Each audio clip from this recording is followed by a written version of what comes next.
Hey everyone, my name's Adam. I'm an independent psychologist. And today's story is about self-deception, the kind that hides behind excitement, passion, and the illusion of starting fresh.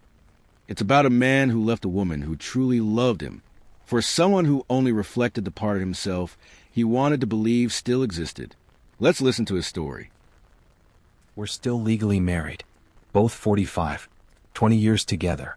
She was the love of my life until I met my current girlfriend. She's 30, wild, happy. She made me feel alive again. And after years of routine and comfort, I thought, this must be what love really feels like. When my wife found out, she laughed. She said, "Leaving your wife of 20-something years for a 20-something? How original." I told her it wasn't about age. She laughed even harder. "Let me guess," she said, "because she's fun, because she's positive, because she still tries." Then she looked me dead in the eyes and said, "When the passion fades, when she stops pretending to be adventurous, you'll realize you didn't trade up. You just traded illusions." That was 9 months ago. And now, I haven't spoken to my girlfriend for 2 days. She moved in 3 months back. We fight all the time. She's always scrolling her phone, barely looks at me. And I feel nothing, just regret.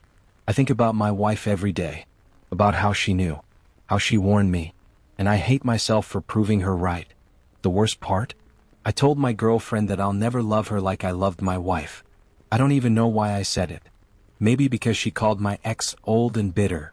But after I said it, I realized I've become exactly what my wife said I would. A man who destroys his own peace and calls it passion. Let's pause here. Infatuation often feels like rebirth, but it's usually just escape. He didn't fall in love with someone new. He fell in love with a version of himself that felt young again, desired again. He wasn't running to love. He was running from responsibility, aging, and routine. His wife wasn't bitter. She was wise, because she understood something he didn't. Every relationship starts with excitement, but the ones that last are built on character. When you cheat, you don't just betray someone else. You fracture your own reflection. You spend the rest of your life trying to recognize yourself in the pieces. I pretend I'm happy when people ask. I say I'm in love, but inside, I'm dying. She predicted everything, and I miss her more than I can say. That's what guilt truly is, not the fear of being caught, but the moment you finally understand what you've lost. He didn't just lose a woman. He lost the one person who loved him even when he stopped being easy to love.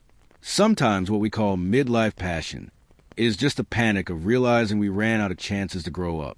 If you're listening and feel like you're chasing something new, ask yourself, are you chasing love, or are you running from a mirror? Because eventually, the excitement fades, but the damage stays. Thank you for listening. If this story resonated with you, leave a comment or share it with someone who might need to hear it. Remember, real love doesn't need to feel wild to feel alive. It just needs to be honest. Take care of yourselves and take care of your hearts.